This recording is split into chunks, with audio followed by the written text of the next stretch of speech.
ધોરણ 11 first exam 2024 માટેની blue print આપણે જોવાના છે. ખૂબ અગત્યનો વિડીયો છે એટલે ખાસ ધ્યાન આપીને જોજો અને જ્યારે હું કહું ત્યારે સ્ક્રીનશોટ તમારે લઈ લેવાના. ઓકે, તો સૌપ્રથમ વાત કરીએ વિભાગ એ ની.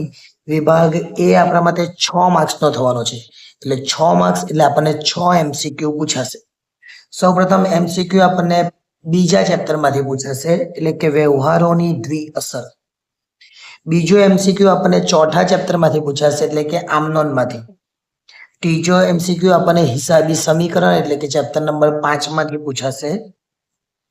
ચોથો MCQ આપણને પેટા નોંધમાંથી પૂછાશે ચેપ્ટર નંબર 6 માંથી. ચેપ્ટર નંબર 7 માંથી પાંચમો MCQ પૂછાશે રોકડ મેળમાંથી. અને ચેપ્ટર નંબર 8 એટલે કે ખાસ આમનોનમાંથી છઠ્ઠો MCQ પૂછાશે. હવે આ દરેકનો સ્ક્રીનશોટ લઈ લેજો એટલે તમને કામ લાગે. ત્યાર પછી વિભાગ બી ની વાત કરીએ. વિભાગ બી આપણા માટે એ પણ 6 માર્ક્સનો, એનો મતલબ કે એમાં પણ 6 પ્રશ્નો પૂછાવાના છે.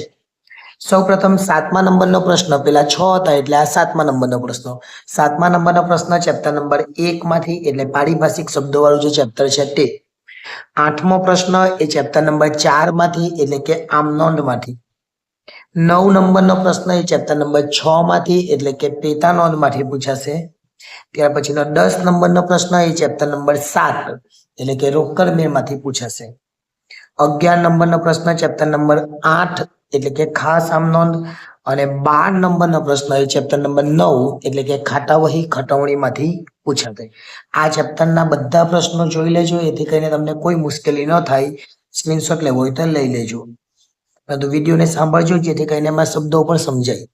સેક્શન સી 12 માર્ક્સનો થશે. એનો મતલબ કે 4 પ્રશ્નો 3 માર્ક્સ વાળા. કેટલીક જગ્યાએ થિયરી પણ પૂછાય આપણને. 13 નંબરનો પ્રશ્ન ચેપ્ટર નંબર 1 માંથી. એનો મતલબ કે 3 શબ્દો પૂછાશે. પેલા પારિભાષિક શબ્દો છે 46, એમાંથી કોઈ પણ 3 પૂછાય. મૂડી, ઉપાડ, રોકડ, બેંક, દેવાદાર, લેણદાર, ખરીદી, વેચાણ જે છે બધા એમાંથી કેટલા પૂછાશે? 3. ચેપ્ટર નંબર બીજામાંથી 14 નંબરનો પ્રશ્ન પૂછાશે. જે 14 નંબરનો પ્રશ્ન છે એ વ્યવહારોની દ્વિઅસર એટલે ખાતાઓનું વર્ગીકરણ પૂછાય.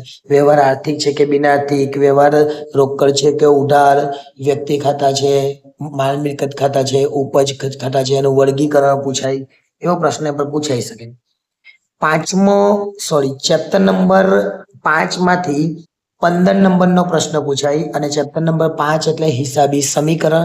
એના માટેના કેટલા વિડીયો આપણે બનાવેલા છે. તમે જે બુકની અંદર છે એવો કોઈ દાખલો પૂછાય નહીં, કારણ કે બુકની અંદર એક ઉદાહરણ અને એક સ્વાધ્યાય છે એટલે એવા દાખલા પૂછાવાના જ નથી.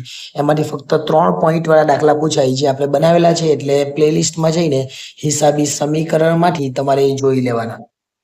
ત્યાર પછી 16 નંબરનો પ્રશ્ન ચેપ્ટર નંબર 8 માંથી એટલે કે ખાસ આમનોન માટેના પણ આપણે સારા એવા વિડીયો બનાવેલા છે.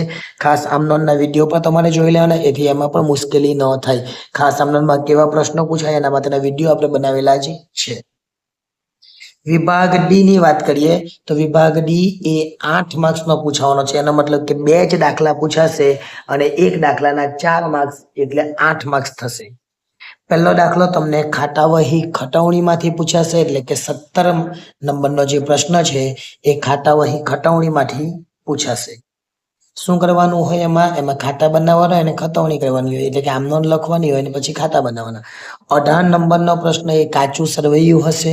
એટલે કાચું સરવૈયુંમાં ઉધાર અને જમા. જે આમનોંધમાં ઉધાર એ આમનોંધમાં ઉધાર આવે એ કાચા સરવૈયામાં ઉધાર, અને જે આમનોંધમાં જમા આવે એ કાચા સરવૈયામાં જમા. જેમ કે ખરીદી આમનોંધમાં ઉધાર આવે તો ખરીદીને ઉધાર બાજુ લખીશું, વેચાણ જમા આવે તો વેચાણ જમા બાજુ લખીશું. એ રીતના આપણે એની અંદર લખીશું. મિલકતને ઉધાર લખીશું, દેવાને જમા લખીશું, ખર્ચાને ઉધાર લખીશું, ઉપજને જમા લખીશું. એ જ રીતના કાચા સરવૈયાની અંદર આપણે કરવાનું રહેશે. છેલ્લો વિભાગ વિભાગ ઈ, અને ત્યારબાદ આપણે કયા ચેપ્ટર્સમાંથી કેટલું પૂછવાનું છે એ પણ જોઈ લઈશું. એટલે ગુણભાર પર આપણને મળી જાય. વિભાગ ઈ ની અંદર 18 માર્ક્સ રહેશે. સૌ પ્રથમ 19 નંબરનો જે પ્રશ્ન છે એ ચેપ્ટર નંબર 4 માંથી પૂછાશે. એટલે કે 6 માર્ક્સની આમનોંધ પૂછાવાની છે. 20 નંબરનો પ્રશ્ન એ ચેપ્ટર નંબર 6 માંથી પૂછાશે. એનો મતલબ કે પેટા નોંધમાંથી આપણને ખરીદ નોંધ, વેચાણ નોંધ, ખરીદ પરત ને વેચાણ પરત વાળા જે દાખલાઓ છે એ દાખલો આપણને એક પૂછાશે, મોટો પ્રશ્ન. અને 21 નંબરનો પ્રશ્ન એ ચેપ્ટર નંબર 7 માંથી એટલે કે રોકડ મેળ છે. એમાં સાદો રોકડ મેળ, 2 ખાનાવાળો રોકડ મેળ અને 3 ખાનાવાળો રોકડ મેળ. એ રોકડ મેળ આપણને પૂછાશે એક દાખલો, એટલે 6 માર્ક્સના 3 દાખલા આપણને પૂછાશે. કયા ચેપ્ટર માંથી શું પૂછાવાનું એટલે પ્રકરણ મુજબ ગુણભાર હવે જોઈ લે. કયા ચેપ્ટર માંથી શું પૂછાવાનું એ તો જોઈ લીધું, પણ કયા ચેપ્ટર માંથી કેટલા માર્ક્સ નું પૂછાવાનું એ પણ જોઈ લઈએ. સૌપ્રથમ પહેલું જે ચેપ્ટર છે પારિભાષિક શબ્દો, એમાંથી 4 માર્ક્સ નું પૂછાશે. 3 માર્ક્સ નો એક પેલું થિયરી આપણે વાત કરી, મૂડી ઉપાડ ને બધું, અને 1 માર્ક્સ આપણને વિકલ્પ અથવા એક વાક્ય મુજબ જે જોયું હોય. ત્યાર પછી બીજું જે ચેપ્ટર છે વ્યવહારો અને દ્વિઅસર, એમાંથી 4 માર્ક્સ નું પૂછાય. ચેપ્ટર નંબર 3 છે, એ ચેપ્ટર નંબર 3 માંથી આપણને કઈ જ નહીં પૂછાય, જેમ કે જીએસટી કઈ જ નહીં પૂછાય એવું નહીં, પણ એમાંથી પૂછાશે, પણ તેની બ્લુપ્રિન્ટમાં કઈ આપ્યું નથી. એટલે જે જીએસટી નામનું ચેપ્ટર છે, વિકલ્પ અથવા એક વાક્યમાં એકાદ માર્ક્સનો તમને પૂછાય, એનાથી વધારે પૂછાય નહીં. શું પૂછાય? જીએસટી નો અમલ ક્યારે થયો? 1 જુલાઈ 2017. અને જીએસટી નું પૂરું નામ ગુડ્સ એન્ડ સર્વિસ ટેક્સ. ચોથું ચેપ્ટર એમાંથી 8 માર્ક્સ નું છે, એટલે કે આમ નોંધ.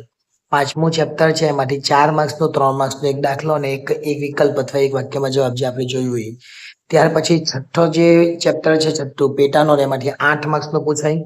સાતમું ચેપ્ટર છે રોકડ મેળ, એમાંથી પણ 8 માર્ક્સ નું. આઠમું ચેપ્ટર ખાસ આમનો, એમાંથી 5 માર્ક્સ નું પૂછાશે. નવમું ચેપ્ટર ખાતા વહી ખટવણી, એમાંથી પણ 5 માર્ક્સ નું પૂછાશે. અને જે 10 નંબરનું ચેપ્ટર છે કાચું સરવૈયું, એમાંથી 4 માર્ક્સ નો એક દાખલો જ પૂછાય, બીજું કઈ પૂછાવાનું નથી. એટલે આ હતી સંપૂર્ણ બ્લુપ્રિન્ટ. આ પ્રમાણે તૈયારી કરજો, કોઈ પણ જાતની મુશ્કેલી થશે નહીં. ધોરણ 11 એકાઉન્ટ નો વિડીયો ગમ્યો હોય તો લાઈક કરી દેજો. ચેનલને સબસ્ક્રાઇબ કરવાની બાકી હોય તો એ પણ કરી લેજો. અને વિડીયો ગમ્યો હોય તો તમારા જેવા બીજા વિદ્યાર્થીઓને પણ મોકલજો, જેથી કરીને ભવિષ્યમાં એમને પણ કામ લાગે. આભાર.